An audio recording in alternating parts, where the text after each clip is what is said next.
Welcome to Be Your Own Advocate. I'm joined here by my aunt Isabel, and Hello.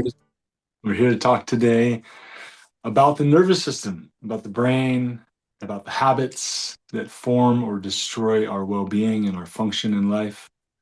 And we're just going to kind of spitball and see what happens. So, welcome, Isabel. Yes, yes, this is going to be a great segment of Be Your Own Advocate because, I think nowadays, or maybe always, everything feeds off of the nervous system, right? Everything feeds off of it, how we think, how we feel, how we move forward, everything. So, and Yeah, everything habits and impairs it. Habits, habits and yeah. repetition. And trying to break a habit. That's why is it so hard to break a habit and how it relates to the body and the way we think or function. Is that a I think nervous it's system? primarily the habits are formed around protection, the need for protection. A lot of it is representative of that. So our nervous system's, the statement that I think of is the nervous system doesn't want what's healthy for us. It wants what's familiar, right? It wants Okay. what it knows and what's comfortable. And that often isn't what's best for us or our growth and development, but it's what's known and it's replicable and it keeps us alive. So I think a lot of the habits that get formed are based in protection and ultimately limit us.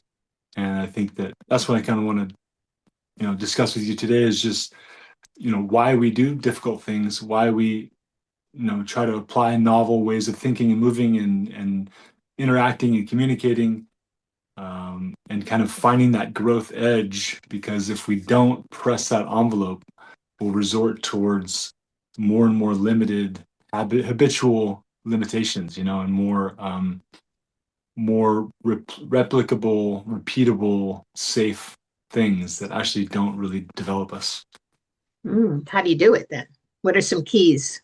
Well, in the work that I do physically, one of the things we do Hmm. is we try to get into, for example, a normal yoga class or a stretching class or strengthening thing. People want to avoid the weakness and they want to avoid the instability. They want to stay in the strength, the place that's known. Oh, I like that. Those five exercises, I'm good with those. I'm going to do those because I'm good at them and they feel good. But in the end, it just builds more and more compensation. So, from my perspective, how we do it in Mm, this example is we go towards wherever we're weakest and least stable, and then we yeah, stay there and we regulate ourselves and breathe and stay present in that place that feels totally disconnected. And yeah. by doing that, by fortifying that weak link, everything improves. Yeah, I can see that. I used to, when I go to the yoga classes, I used to have, and I probably still do. I hated to stand on my head. Yeah.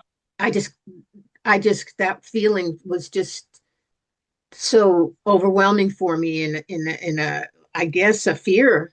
And you're probably right. If I had done that repeatedly over and over again, what would I have changed in my psyche, or by conquering that, just by that position? That's Yeah, kind of what you're saying, right? totally. By Yeah, and there's going into positions that are uncomfortable. yeah. I mean, sometimes like with the work that I'm talking about, like if you end up with joint pain, something wasn't right, and it's a no, right? There's a reason why your body was saying no. But if you finish what you're doing and you feel light and alleviated and alive and grateful and connected and stronger, then it probably was worth doing. It's probably you're on the edge of the right discomfort, and the discomfort often represents weakness and instability. And so just building that connection, staying totally present with that part of ourselves that's been offline is really essential. Um, so And people then you see that in how people act and move forward and have confidence. Does it 100%. relate to that? 100%. Yeah, by staying in the difficult, the so-called the suck, staying in the suck, you develop esteem for yourself because you're developing Oh, trust for yeah. yourself, right? You're Hmm. showing up in a moment only you know as to how challenging it is to be present in that moment. And by doing that consistently, we're building a part of our brain, we're building resilience, we're building the capacity to overcome habits that actually don't serve us and start to choose things that really fulfill our lives and our well-being in a greater way. Yeah, that's a great exercise process program for everybody. that type of thing, because it doesn't require you to go deep within yourself to figure it out. It just requires you to physically Yeah. maintain, and then it'll feed back into that without you having to do that. Peel down, what do they call it? Peel the onion, peel back the layers of all your insecurities. If you can Yep. change that and make a difference by conquering a fear on the physical plane, Yeah. what a great program. Is And that it's that really you do this, that? That's it's, what you yeah, do in your work, right? for sure. And that's what I like in college. I started looking into different types of natural therapies, studying all kinds of things, and realizing that so much is mental focused. So many systems are based around the mind, which is really powerful. But what I realized is like, I can see it then. I'm like, we need to focus on the body first, then the mind. So Yeah, if the body is the focus, the mental, the emotional, they get fed, they get shifted, they get developed. They're able to cleanse and drop away dysfunction at a much higher rate and much more successfully long term. long So term, yeah. yeah, like if How do you know? How do you know what, for each individual? It seems like, it's not like a cookie cutter thing, right? no, It's like yeah, individual. So how do you know where a person is? How do you figure that out? yeah, Where, that's a long conversation, you know. It depends. okay, We'd have to that look you at an have to be you example. for. But we know that if we can find weakness and instability, disconnection in someone's body, and then we can create an exercise, a movement opportunity for them to interact with those tissues and stay Mhm. present and create contraction ideally, and really bringing the breath in rapport with the contraction and holding longer than they want, you're going to start to run into the inefficiencies, the disconnect, the mental emotional energy that's wrapped around that tension in the body. It's all going to start to surface and percolate. So by simply getting in physical posture, holding it longer than you want, working to your edge, staying at like not like 110 where you can't even breathe, think, focus, but like a little bit lower, fatiguing yourself, right? And staying in there and regulating and efficiently dealing with that force, that's where a lot of amazing things start to happen. And what you call healing, reintegration of the self on a lot of levels is possible. But I think a lot of times people are trying to do it only through cognitive therapies or things that don't really involve the body, don't aren't centered in the body. And I just Right. don't think it's that effective or transferable to life because the pressure of life is a lot.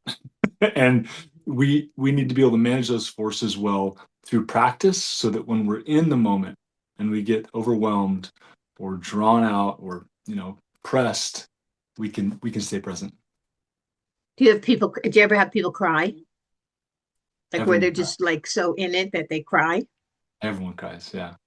Yeah. Yeah. As soon as you target the right tissue in the body and they stay really present with that tissue and work to their edge, boom, Is it tears. because it's like they're releasing what maybe was compromising it in the first place? Yeah. I mean, memory in the mind is one thing, but memory in the body is very real and layered in and super, talk about onion. The tension in the body is a serious onion. And there's no way, the body doesn't lie. It's either there or it's not there. Once you Yeah. discover the right place and you push the right button, tears, emotions, revelations, realizations are instantaneous and undeniable. Do people do this kind of program in different parts of the country? Is this just something unique I that think you've developed, I or? mean, what I'm doing is really unique, but I think overall there's a lot more awareness now. There's a lot more people that are starting to see the way in which exercise doesn't quite do it, yoga, different therapies. There's things that are like starting to realize, wait a minute, maybe it's about the nervous system here. Maybe we need to hone in on the brain body connection and start to really feed that. Yeah. They're starting to they're applying different techniques and approaches through physiotherapy, through psychotherapy, through all kinds of different relational work. Um, Starting to see the importance of the body, starting to recognize the importance of working to your edge, and then regulating yourself when you get there. Is this physiotherapy? Would that be the closest thing to look for in different areas? Mm. Like how would you, because you're so right. You're so right. And it's like a lost art, a lost healing art, maybe, or maybe just being found. But or It maybe really when is, people yeah. used to be so much more physical, a lot of these things would just not form. But I think it's I think just it is a lost art though, because we're looking to the outside for the information. We want the pill, right. we want the thing, we're looking Hmm. for it outside. And the lost art is to go inside and start to feel the feelings and sensations, start to Yes. understand what good pain, bad pain is, rec- Hmm. to recognize that good pain, for example, that fatigue, the good pain, the weakness is the covering of the thing you need to process and deal with or integrate. And as you stay present with that, everything starts to come together. We're all geared, or many of us are geared towards trying to get more, right? Push harder, do more, drive towards success, right? Hmm. But that's just all compensation. It doesn't lead to healing or greater function in so many different situations. It's about reorienting your brain to world settings, so to speak, like resetting the way that our brain's operating more so than it is pushing harder in the same way we already know. Um, Yeah.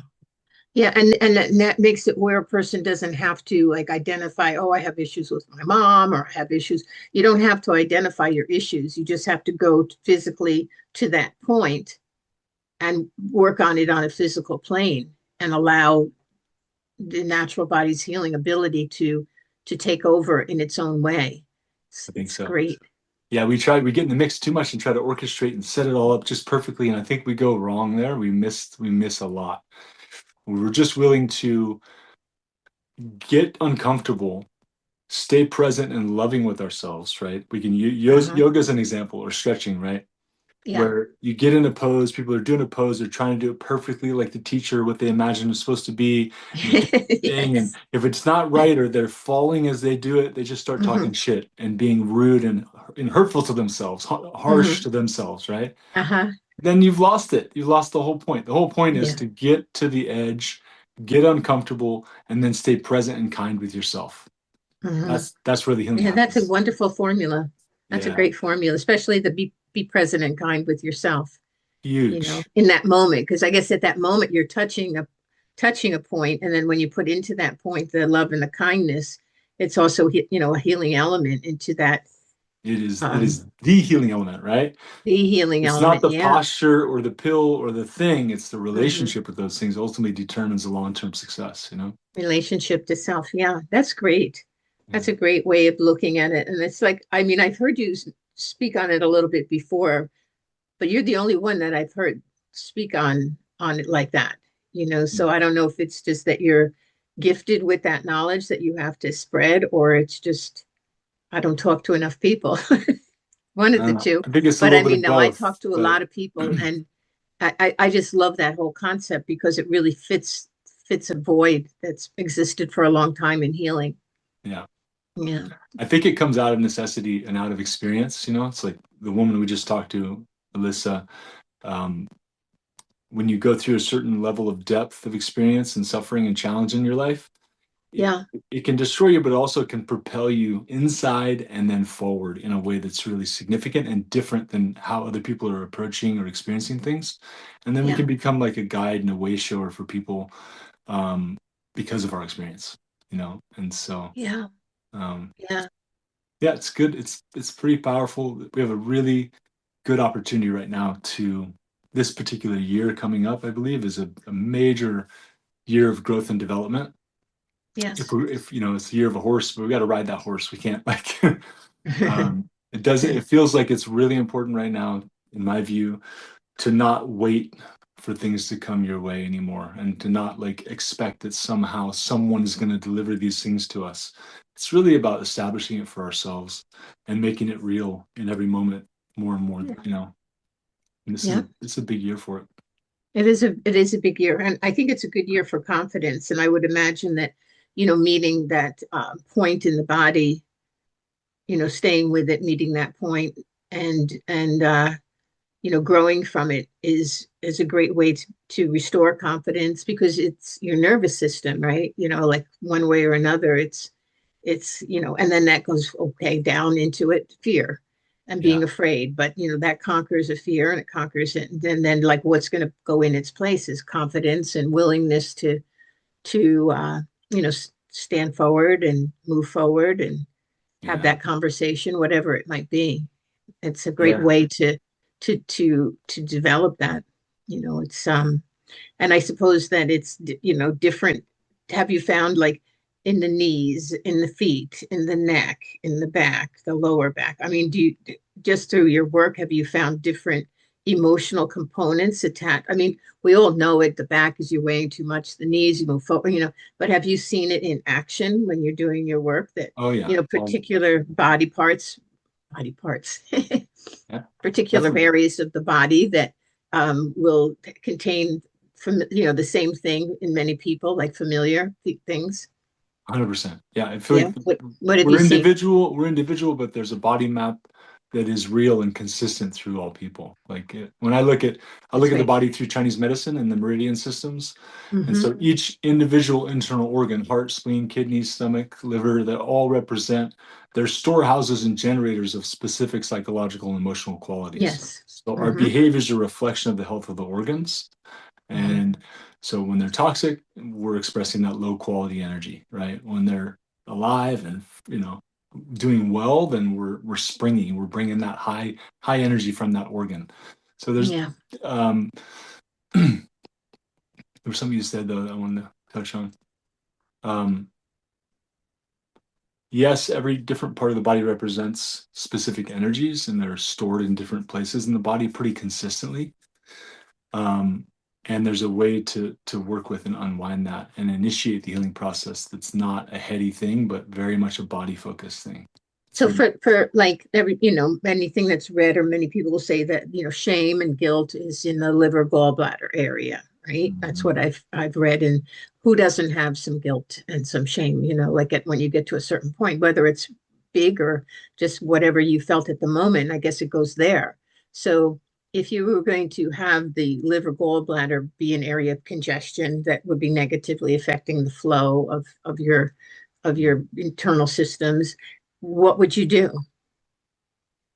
It depends, right? There's so much variance on different ways to address it, from like subtle all the way to like really direct, like deep Well, what would you do into for the heart. subtle? Subtle would be really just forming a loving relationship with our body, starting to put attention towards the liver, towards the body, right? Like maybe So just putting your hand over it while you do your yeah, breathing, or touch it, right? Connect with it, Mhm. smile, and then bring smiling energy down into the organ itself, into the Oh, I like belly, that. into the That's body. easy. Yeah. Really, like that's what the body wants, is that self-reflected, loving energy, right? Just boom, warmth, connection. Mm, Because it all yeah. gets, our organs and body parts get shut off in moments of trauma where we can't integrate what we're experiencing. And then it gets Yeah. builds tension, tension, tension, stops functioning. It's not resilient. We can't be expressive or receptive. Yeah. So, Being receptive. That's a big thing, because it gets closed off. And yeah. you can't, and some people can't feel uncomfortable receiving love and things like that. So if you can unlock that dilemma within a person's psyche by having them tune in and care with love and kindness to their body. What a fantastic remedy. Yeah, and it's so simple but so overlooked, right? We're looking So out there for overlooked. this special pill, but the reality is like connection with self, tone of breath, tone of, how you feel in your body, how you feel about yourself, the languaging you're using. I mean, there's Harvard studies to show now the language, internal language that we say is Hmm. just as effective or just as repetitive or rather influential as someone else saying it to us from outside. It's the Yeah. same physiological response. Hmm. So that Yeah. narrative internally, the story we tell is a plays a massive role in terms of our health, our healing, or our dysfunction. Yeah. Oh, Isaiah, I'm waiting for the book Yeah, it's coming. or the tape, one of them. I'll take them both. But anyway, so that was a great. Thank you so much. That's really, really great information to Good. share. And I hope many people get to hear it and listen, because you made it very easy to apply, which is Oh, which good. is the key to a lot of these things. You made it so that a person can be their own advocate. Yeah, that's the key. It really, really is. Being Yeah. an advocate. Yeah, because you showed them how, like, you can make the difference for yourself, and then once there you can figure out how to go further into it. But I love it. So thank you And so much. that's our That was, current reality, right? So the yeah, world is really pushing us to not be our own advocate. That's literally right. everywhere Oh, we yeah, that's true. That's depend true. on me, buy this new product, do this thing, blah, Hmm. blah, blah. The reality is we've got to slow way down, become our own advocate, really tune into what our needs are and start to Yeah. address those things. And then we have so much So, potential. Yeah. yeah, we have potential, unlimited potential. Yeah. So thank you. That was great. And I Thank will you. talk to you Love you, again. Isabel. Okay. Love you too, sweetie. Bye bye. Bye, everyone.